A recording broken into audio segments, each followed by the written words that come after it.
Hello and welcome. My name is Grace. This is my channel, and I'm trying to break the ice and come back to YouTube.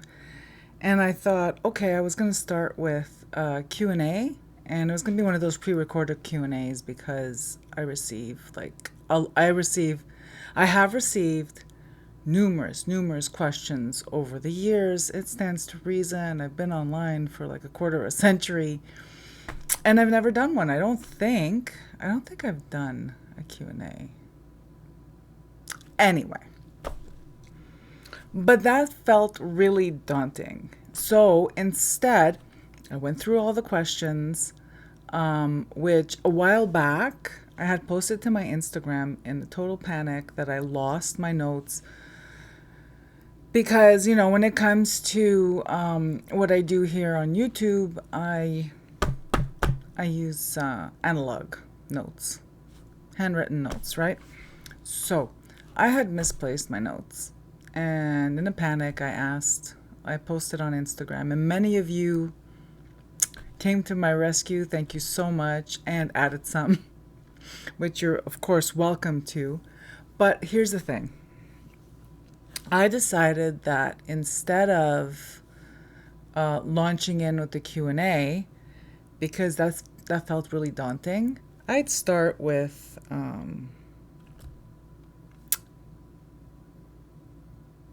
frequently asked questions. Oh my God. People, it's hot. Okay, I'm gonna talk about the weather, and then I'm gonna get out of the way. This is a very Italian thing to do. If you're like me, and you watch Italian YouTube. I know, it just sounds funny to me. If you're like me and you're watching Italian YouTube, Italian language YouTube from Italy, I watch a lot of lifestyle content. Over the years, I've watched a lot of lifestyle content, and I'm still subscribed to some people that I've been watching for years and years and years. And they always open with the weather, always. So I'm gonna do the same thing. It's hot as Hades where I am. Hot. We've had a heat wave, excessive heat warning.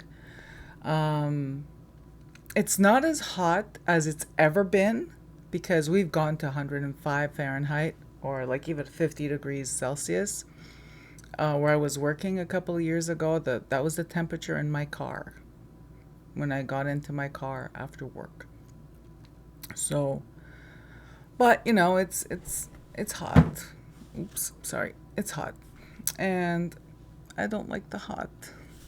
And if you've been watching me for a little while, I got this like summer sad thing going on where it's because, well, it's like those of you who have seasonal affective symptoms in the winter when you can't get out. For me, it's in the summer when I can't go out because it's just oppressive heat. Okay, that is all I'm going to say about it. All right, I'm going to stop. So, frequently asked questions. Some of these are really they're really basic, but I realize that the person asking them sometimes have known me online for years and years and years. So here goes. Ready? So this is going to be like just a chit chat. So I don't know.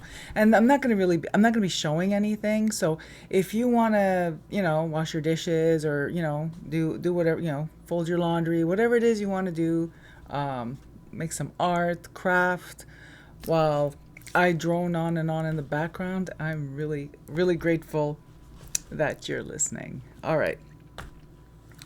So it starts out with the personal questions. Are you married? Yes. I am married. I have 2 adult children and a dog.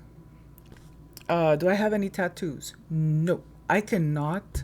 Okay, so there's a few things that go along with that. One, don't laugh. I'm a needle phobic. So we start with that. I'm needle phobic. I am infection phobic. I am inflammation phobic, injury phobic, and skin reaction phobic. intentionally inflicting pain, phobic. And then on top of all of that, I couldn't commit to something on my skin forever. It's as simple as that. A temporary tattoo, sure, because by the time I'm tired of looking at it, it'll be gone. So yeah. Piercings, I have 3. 1, 2. And they're the same ones. The first 2, one on, the symmetrical, like the both earlobes or whatever, was when I was 3. My mom pierced my ears using a needle and an onion. An ice cube, a needle, and an onion. If you know, you know. And then the third one I got in the 80s because I wanted to wear a cross hanging on this side as an extra earring. Okay. It's the 80s, people. It was the 80s. It was cool, man. So cool. Hair color and eye color. Okay, at first I thought this is so funny because it's like I'm all over I'm all over, like, I post pictures of myself on Instagram, I'm on YouTube, on Facebook, but someone asked, and many people asked, so I thought that was okay. I'll answer.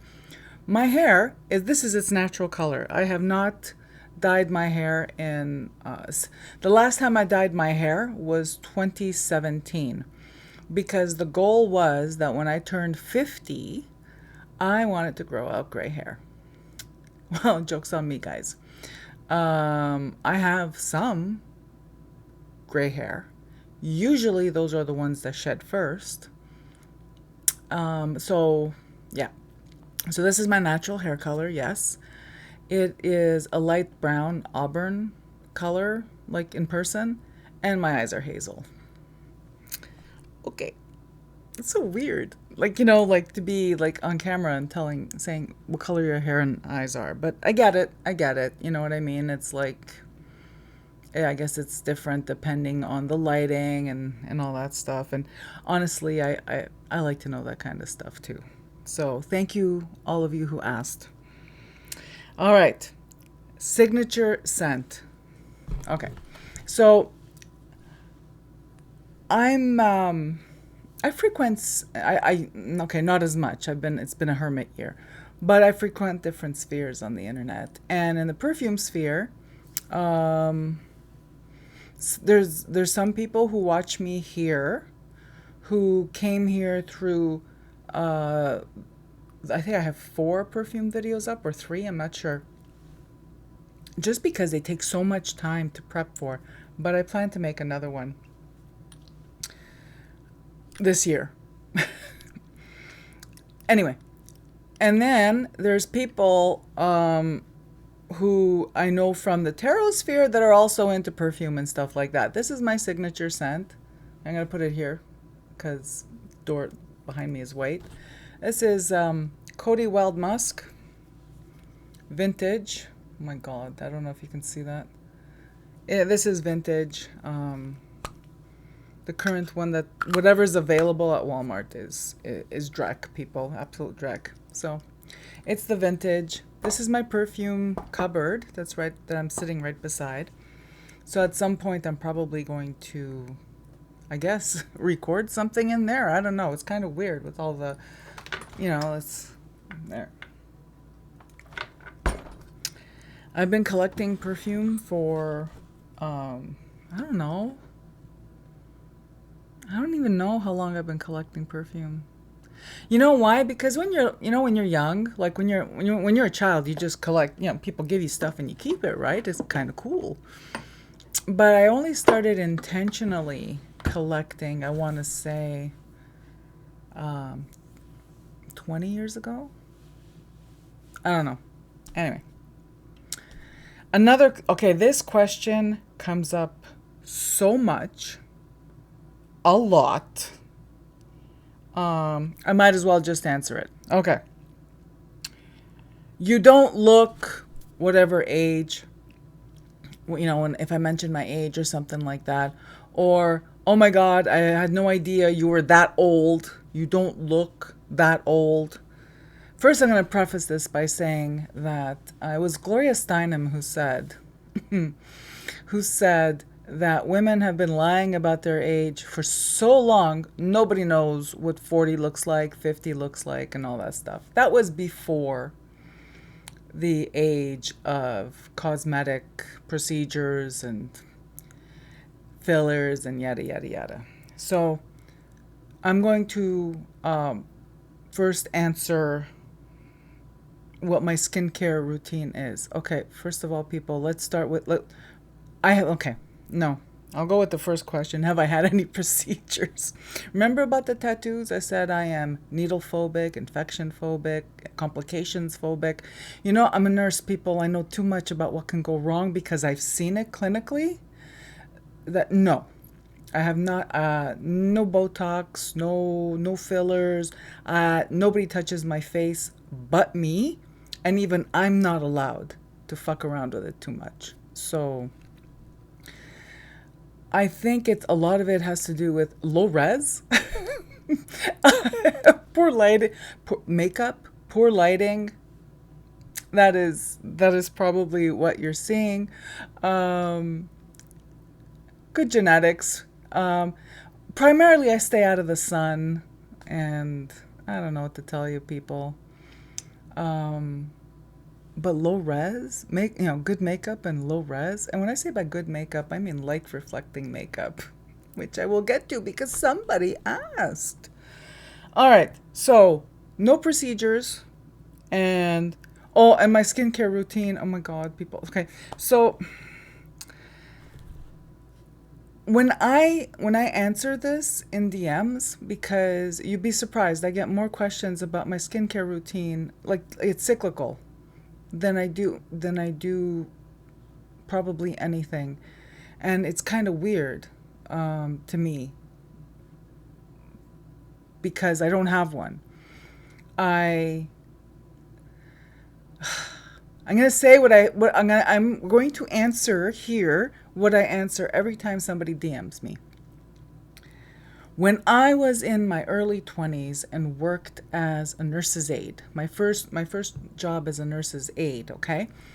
I had a patient that was 80 years old and who looked magnificent, beautiful. Her skin was fantastic. I couldn't even believe she was 80. And I asked her, what's your, what do you do? And she looked me straight in the eye and said, nothing. Okay, so I am not a dermatologist. I am not a skincare expert, okay? I only know what I do, okay? And I wash my face with plain water in the morning, and when I remove my makeup, I use whatever I'm in the mood for. I use this, I've been using the same things my whole life. Noxzema, Pond's cold cream, what used to be called oil of Olay and now it's Olay. That's what I use as a base under my makeup. Nivea creme. Do I even have one? Do I have one to show you? Oh, look at that. This is a good spot. I think I'm going to do more videos here. I use this stuff as a night cream, also as an eye cream or whatever. You got to work it a little bit. I can't believe we're having this conversation. But anyway, here we are. That's it, people. That's all I do. Rose water. Someone asked me what my favorite makeup brand is. Well, my favorite makeup brand, if I were to say, oh, I have a favorite brand, and it's like this, you don't have to go out and buy this makeup brand because honestly, they don't need our money. They're doing well. MAC. MAC is my favorite makeup brand. A lot of my staple makeup products are MAC. But when it comes to makeup, I'm a little bit of a philanderer. I try different brands and stuff. But I don't, I don't know. I don't know. Oh, I'll answer the question. Someone asked me, what's the lipstick you normally wear? and it's like I change it up a little bit, but it's usually some kind of like mauve color that usually ends up showing up like hot pink.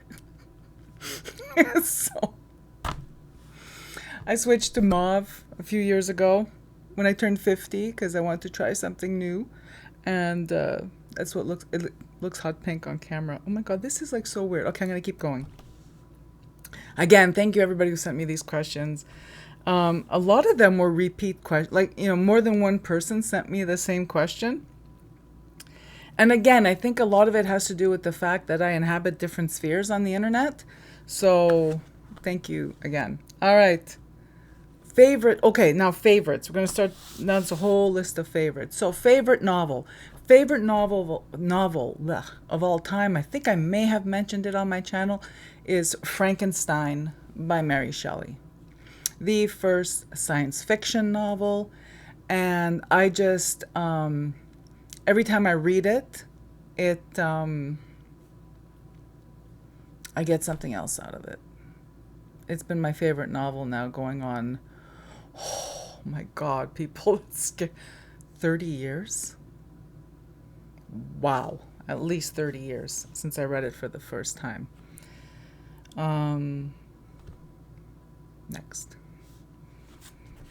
So that was my favorite, that's,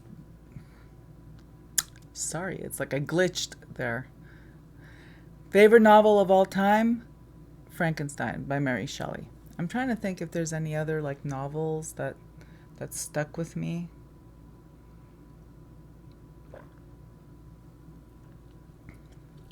My favorite literature, sorry, that's water. Just in case you were curious, it's hot. My favorite literature is English literature, the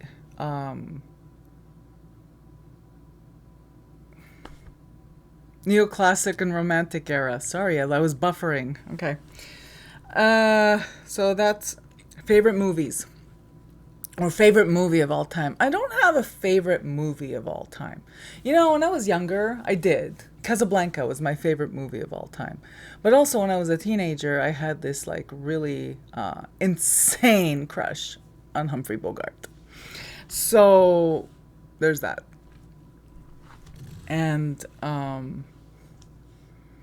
so if you had asked me when I was in my teens what my favorite movie was, it's Casablanca. Now it's like, it changes. It depends the mood I'm in. It's hard at this stage in the game to pick one favorite movie. But to give you an idea of the kind of stuff that I like, some of the movies that if they pop up on TV or something like that, and whether it's at the beginning, the middle, the end, I will stop what I'm doing and watch.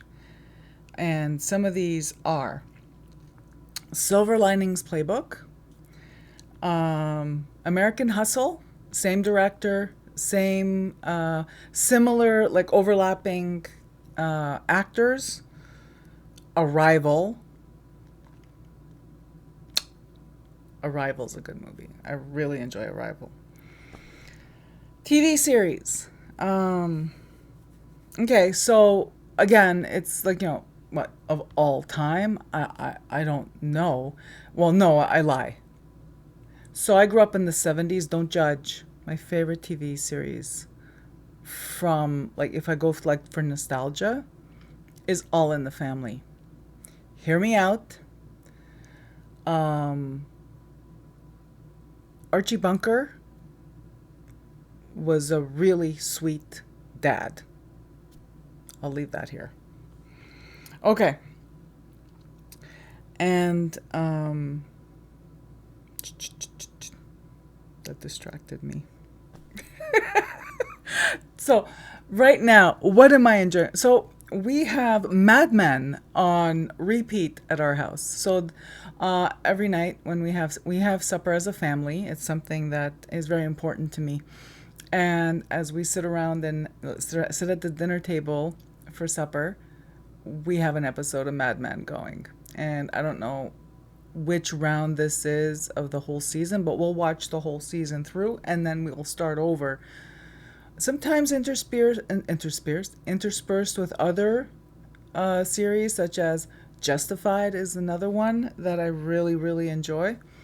So Mad Men right now, I'm all about Mad Men.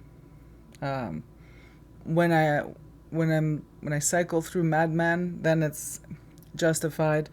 Comedy, sitcom, Seinfeld, 100% Seinfeld, with an honorable mention of Curb Your Enthusiasm. All right, music. What is my favorite music genre? This one's difficult because again, it depends on my mood. But there's a few genres that really are my favorites, and one of them is okay. So I'll just start with post punk, 100% post punk, and examples of post punk would be, well, also punk, but they're kind of, Blondie is is in there somewhere. Punk, post punk, disco. So, Blondie, Joy Division, absolutely Joy Division, followed by or paired up with New Order. New Order actually a little bit, ahead of Joy Division because just the way I enjoy the music. Classical music, I really, really enjoy classical music. Some of my favorite composers would be Bach, as my dog really appreciates Bach as well. Beethoven, Mozart, Verdi. You know what I mean. I'm all over the place with the classical music. I freaking love it. And there's a channel I listen to here on YouTube that in the background, Haladon Music, and they have playlists. They have classical music playlists for specific moods, creativity, relaxation. I love it. I love it. I love it. And another, I like a lot of different music genres. Another one would be, and I have to mention it, is 1960s and 70s Europop, like French and Italian, and even British pop, but that adult contemporary stuff. I'm talking people like Tom Jones, Shirley Bassey, Charles Aznavour, Dalida, that kind of stuff. And I'm sure, look, I left a whole bunch of them out, people, you know what I mean? It's like, I have to say there's one music genre it has to be in small doses, and it's new wave. I have a problem. I can't. So you know what? It's because it's the soundtrack of a very difficult time in my life. That and it was the soundtrack out there in the world. It wasn't what I was listening to in private at home, right? So I can listen to, top 100, Billboard's 100 new wave tunes. I probably 45 minutes, and then after that, no, I can't. I got to turn it off, and I need either silence or it's kind of strange, huh? Classic rock. Classic rock. You guys are calling, what are we calling that anymore? Look, Queen. Freddie Mercury is God, and see, I'm not a fan of Queen. I am in awe of Freddie Mercury and his voice. Rest in peace. True artist. All right. That was a long time on that, but you know what? It's nice to talk about other stuff, right? Okay. Okay. Oh, let me see. There was one question here. Oh, did I catch them all? Do Do you live in the city? This was so cute. So someone asked me, do you live in the city or do you live in the country? So I wish I lived in the woods in a house on chicken feet. However, I live in British Columbia, in the interior, not the coast. So I'm not in Vancouver. I'm like a 4-hour drive inland, and we're like just, I don't know. We're just north of the only strip of true desert in Canada. It's fascinating. Climate is fascinating. And I live in a tourist town. So like in the summer it's very, very busy and there's lots and lots of traffic and there's lots of tourism here. And in the summer there's some too, because people will come out here for skiing and that kind of stuff. I live in wine country, Canadian wine country in the west. So it's a smallish town. Put it this way, we don't live anywhere near a major urban area at all, at all, at all. We have to drive at least 3.5, 4 hours to get to a major, well, 3.5 hours to get to a major urban center. Okay. So, no. But I grew up in the city. I grew up in Montreal, and during the school year, I was in Montreal, and in the summers, I was in Connecticut, specifically the New Haven area. And yeah, I was born in Bridgeport, but my dad had relocated, and I grew up mainly in the New Haven area, and of course went to Bridgeport in the summer, like, you know, to visit and stuff like that and have pizza, and hopefully if the beach wasn't closed, go to the beach. You know what I mean? There we go. All right. Now it goes a little bit into what we normally talk about here. Okay. Favorite incense. Okay. It's funny because I'm right beside my cupboard here. So this, years and years and years ago, someone sent me, oh my God. Yeah. Someone sent me this. I don't know if you could see it. This is, no, you can't because the lighting is weird here, but this is Guerlain incense. And it's called Boudoir Venetian boudoir. And it smells like violets. So this is my favorite incense, but only for really special occasions. I know how many sticks I have left, but you know, I think it's Guerlain, and anyway. Moving along. My favorite incense of all time is Egyptian musk. I don't know why I paused. I know what my favorite incense is. It's Egyptian musk. It used to be the one that was hand dipped by Mélange Magique in Montreal in the 90s, but they were purchased by another online. They were purchased by an online store that just bought them to kill them. Still salty about that. Just like, you know, they didn't buy Mélange Magique to keep it going, like, you know, and offer and its offerings. They bought it to kill it, and oh my gosh, okay. It's gonna come up in these questions. We're halfway and now it's all metaphysical, people.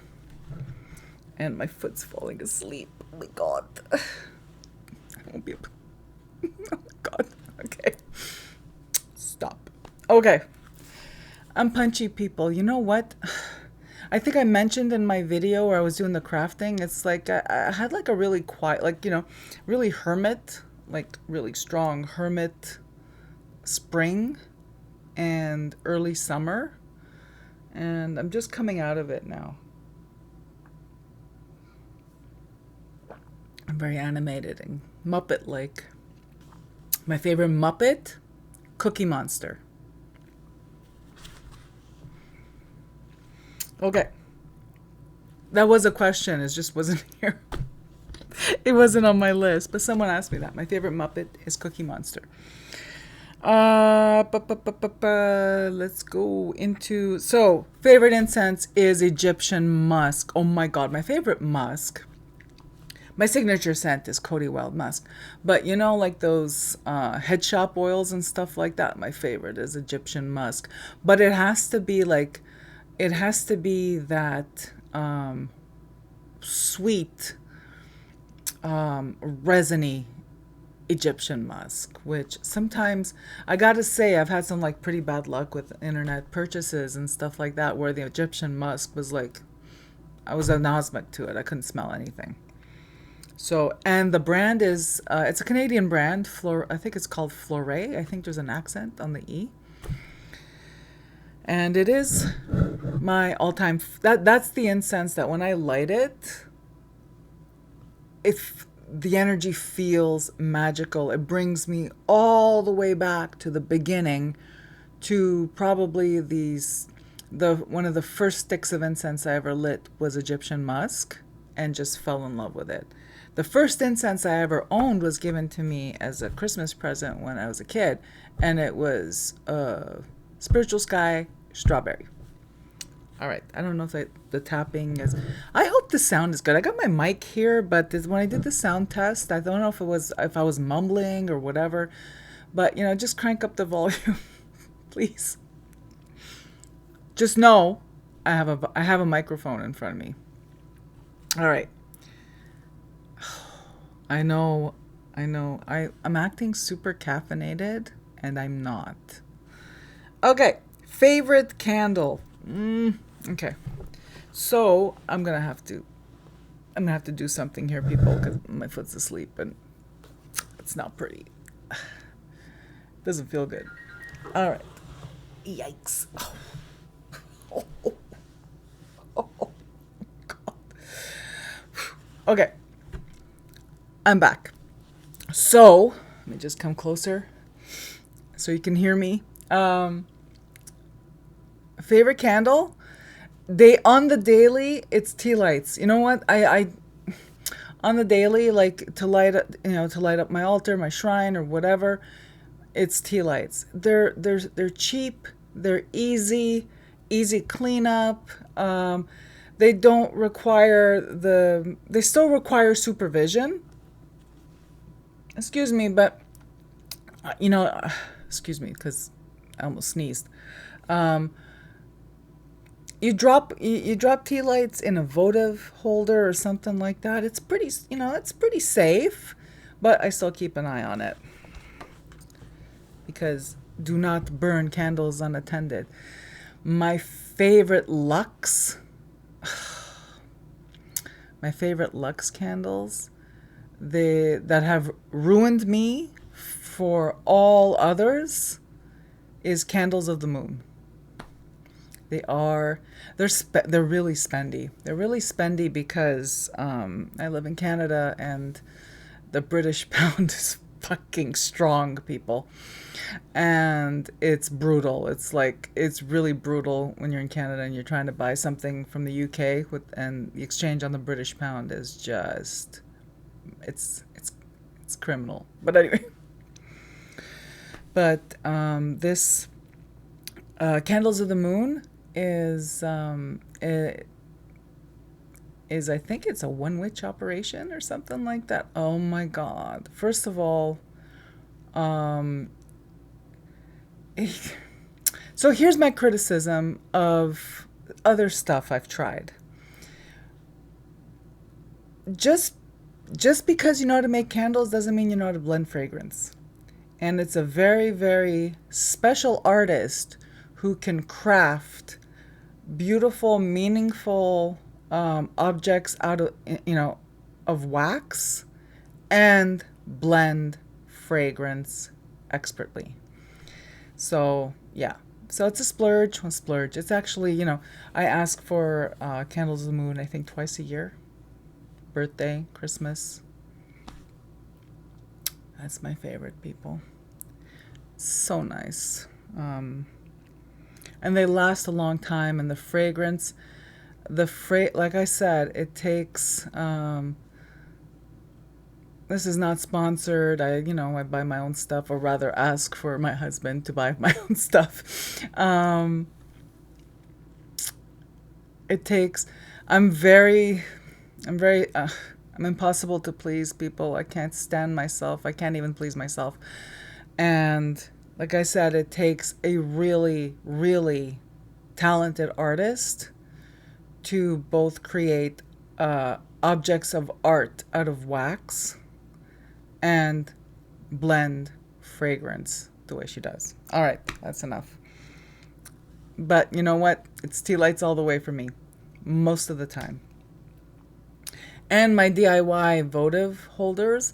So basically, I make my, you know how you could go to a dollar store and you could buy like those novena candles, 7-day candles. It's funny, right? Novena is 9 days, but they sell 7-day candles. I have so many questions about that, and I still don't have any answers. But you know how you can buy those at Dollar Tree and Dollarama here in Canada and Dollar Tree, and it comes already wrapped with some kind. It's those tall 7-day candles with whichever random saint or whatever they put on it, or Jesus. And I make my own.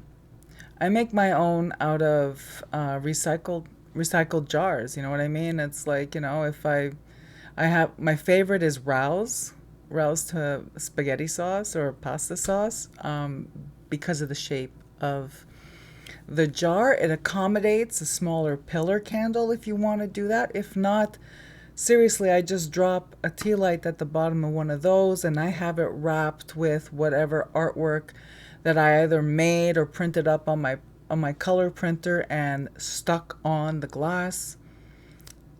Comment below if you want me to do like I did for my friend in my last video and show you how I make my DIY votives, because I've tried different methods and this one's my favorite, and it's so easy, it's stupid. All right. Favorite oil. So this person was asking me about oils to use for anointing candles and stuff like that. My favorite is patchouli, because typically if I'm anointing a candle, my ritual is about grounding. So patchouli is my favorite, especially in cases where like a Black Madonna combination for me is patchouli rose, and some other stuff that I'm blanking out on right now. But yeah, so rose, patchouli, vetiver, like that, those kind of oils are my favorite.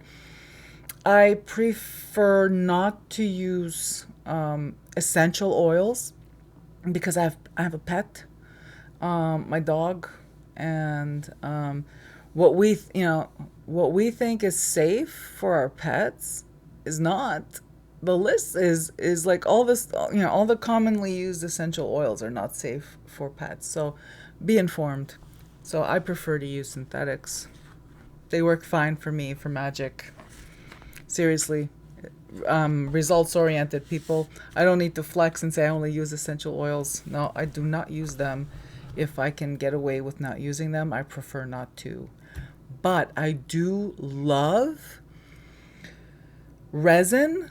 Like resin incense, like dragon's blood, like pulverizing it and then,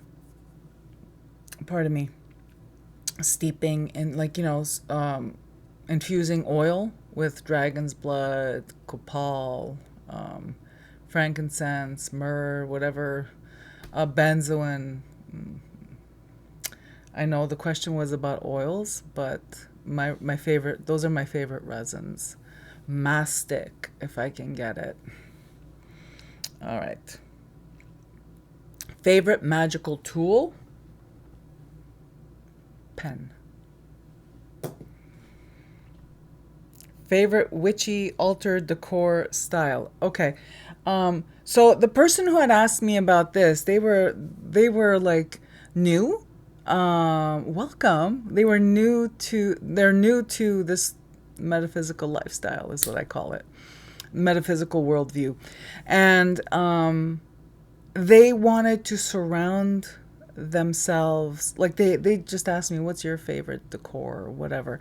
So I'm not a decor person. Like, I'm not the right person to ask, but I'll still share.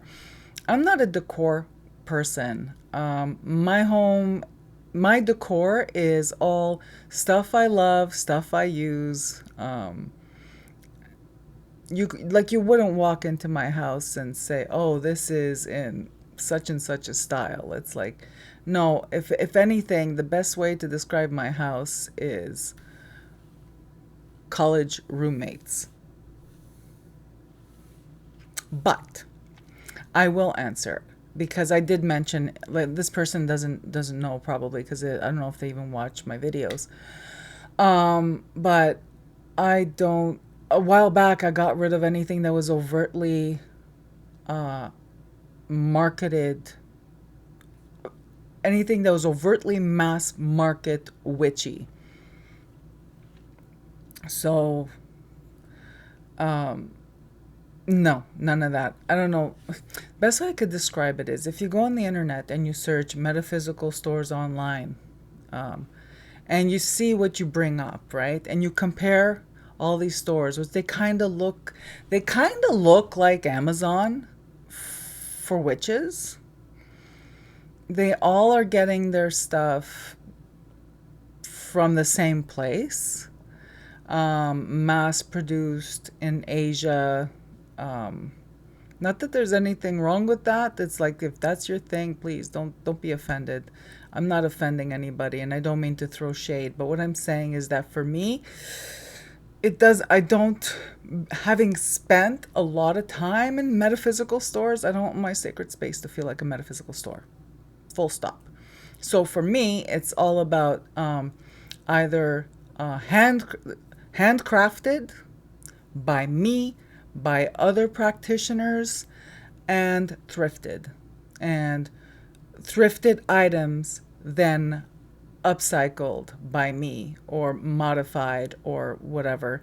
And also thrifted items that have been crafted, modified, upcycled by other practitioners.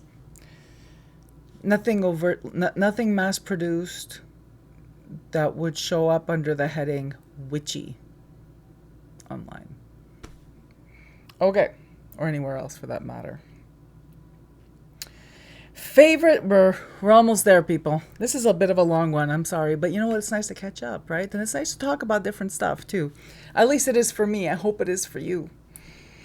Favorite tarot book. Okay, so I don't. So this is what I wrote down. Eden Gray's Mastering the Tarot, because for me it's a misnomer. It's the first tarot book I ever bought, and it was so unapproachable. It was so unattainable for me. It was so impenetrable for me. And it's my favorite one for that reason, because what it does is, in that description, it is the complete opposite of what tarot is and what it turned out to be in my life, right? So and I still have my original copy. It's a purple paperback.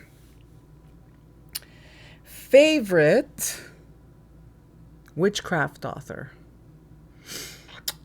I think I mentioned it maybe years ago. Sybil Leek. Sybil Leek brought me. So, that's like a story time kind of thing. So I'll just give you the abbreviated version. Sybil Leek brought me to witchcraft as a practice, as a conscious practice, as a conscious thing, not something like this is stuff that we do and this is what I grew up around or whatever. No. Sybil Leek brought me to that intentional practice and identification as a magical practitioner. And it's a Sybil Leek book that was my springboard into this whole life that I love. Okay.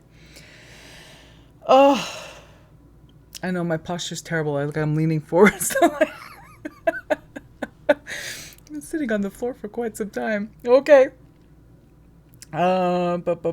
Favorite witchcraft book. My favorite witchcraft book is the book that taught me how to manifest things, how to create change, and it's Creative Visualization by Shakti Gawain. It's not even a witchcraft book. Maybe her intention was, but the publisher said, "Oh no, it's a new age. It's got to be new age. It's got to be friendly and all this stuff." Creative Visualization by Shakti Gawain. It's cheap as it's still in print. It's cheap as all get out. You get a little paperback. I'm telling you, read that book. You'll start manifesting like that.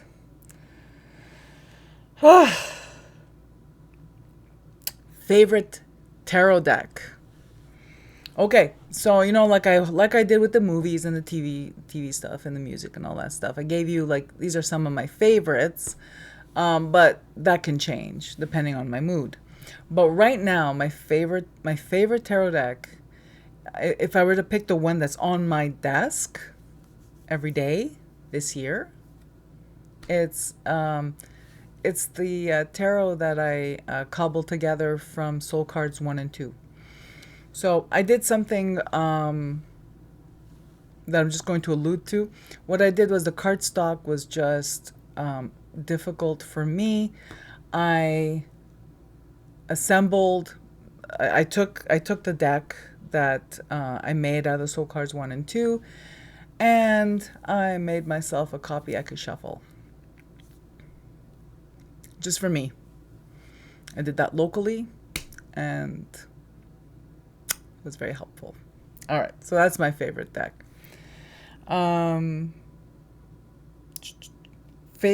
So that's my favorite tarot deck. The Soul Cards tarot deck has been on my desk since I made it.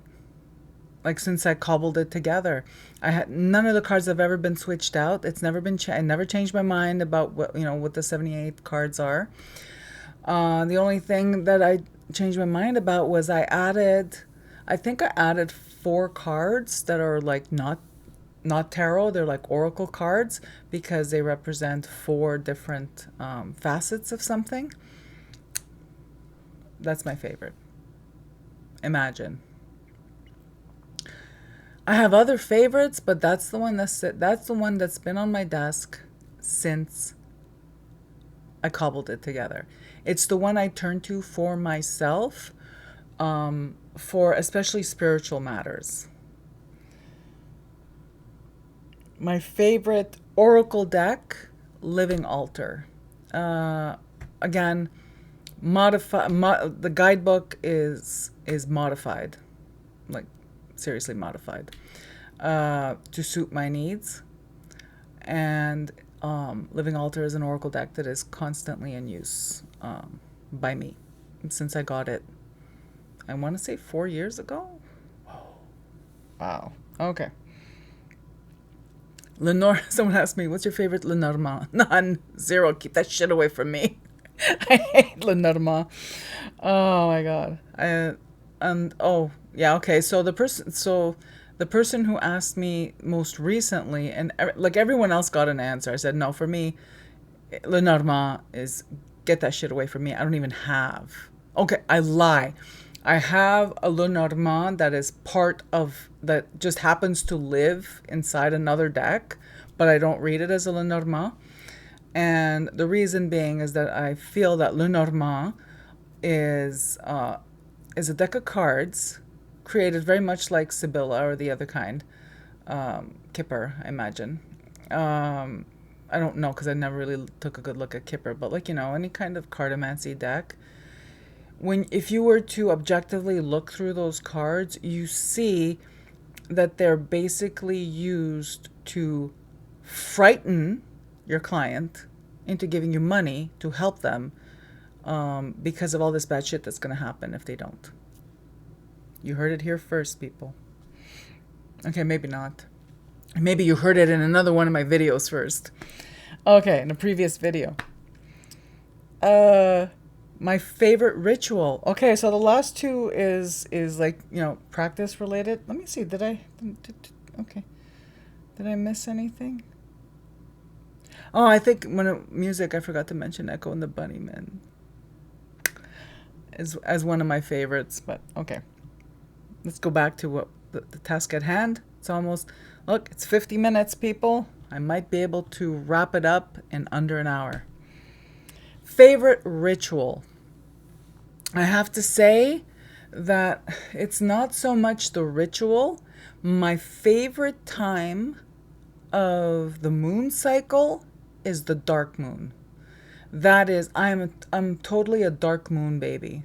Um, I I feel the dark moon like I don't even have to look at my calendar or the app on my phone. I feel the dark moon. The full moon is like, it's nice, it's pretty. When the moon hits your eye like a big pizza pie, like it's beautiful, right? But the dark moon is, I really, really feel it. And it's my favorite time for ritual. The actual ritual I do, well, I learned a long time ago, very early on when I was working shift work. Ritual is whatever I have the time and energy to do. What matters is being mindful that it's that time and meditating and setting goals and focusing energy that is in alignment with that time. Favorite spell. Okay. So I have more than one favorite spell, but I picked my most favorite.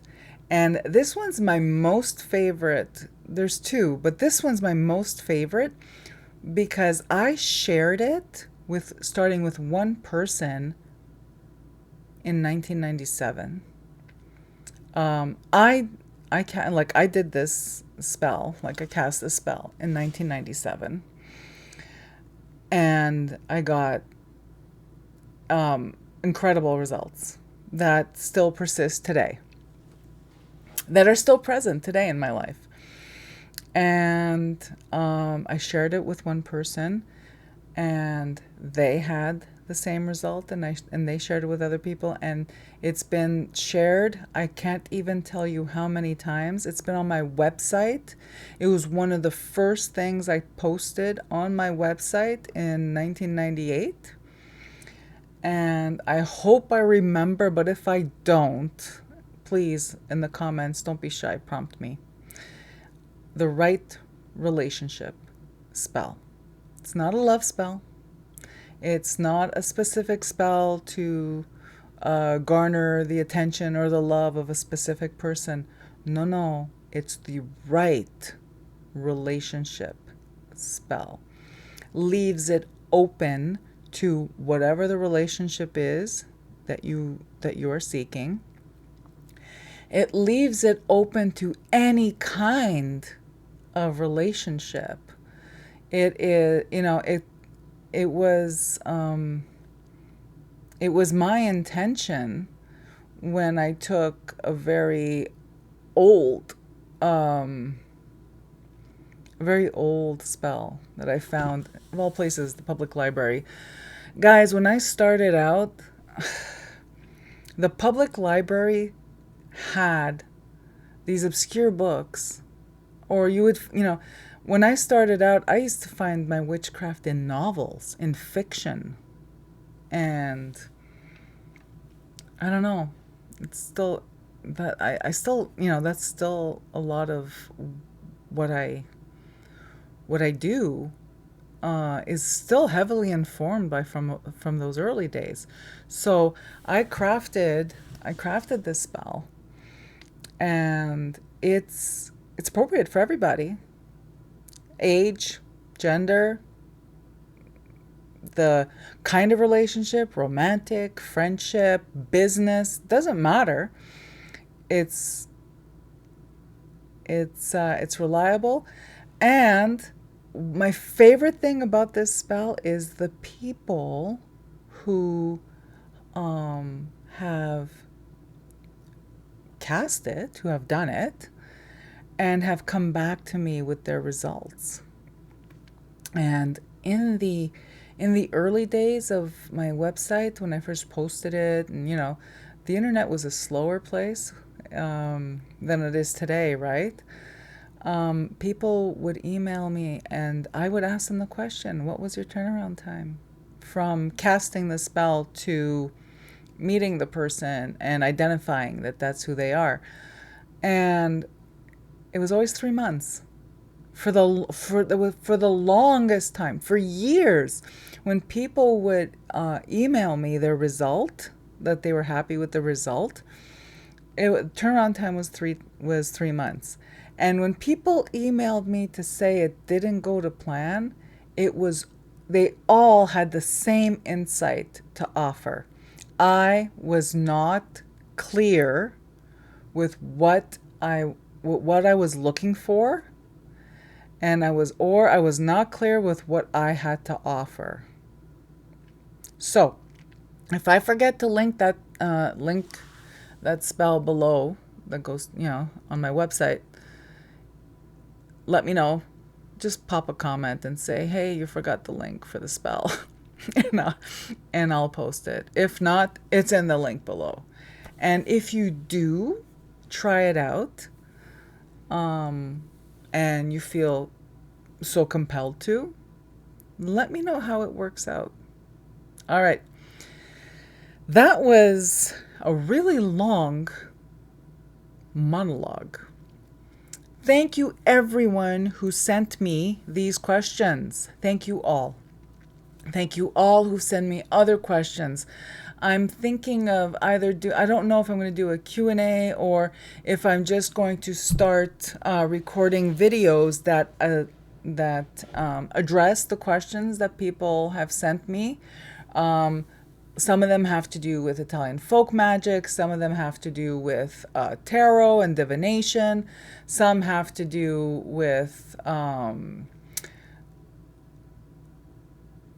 where all these things intersect. Some of them have to do with, perfume and I have with, perfume and beauty and stuff like that. I guess I should just mention there was a time not too long ago, but to me it seems like forever ago. No, it probably was forever ago, where I was very present in beauty reviews, writing beauty reviews. For my reviews showed up as quoted from the website I was on, in magazines like Allure and stuff like that. So that group of friends, or that community, reached out and sent me some questions to ask me, what I think of some things, like, in terms of perfume and vintage and collecting. So I might at some point make a video just about my experience collecting vintage perfume, and the pitfalls, and the gamble, and what to expect, and how to have the best experience, that kind of stuff. Okay, see, now I'm just blabbering.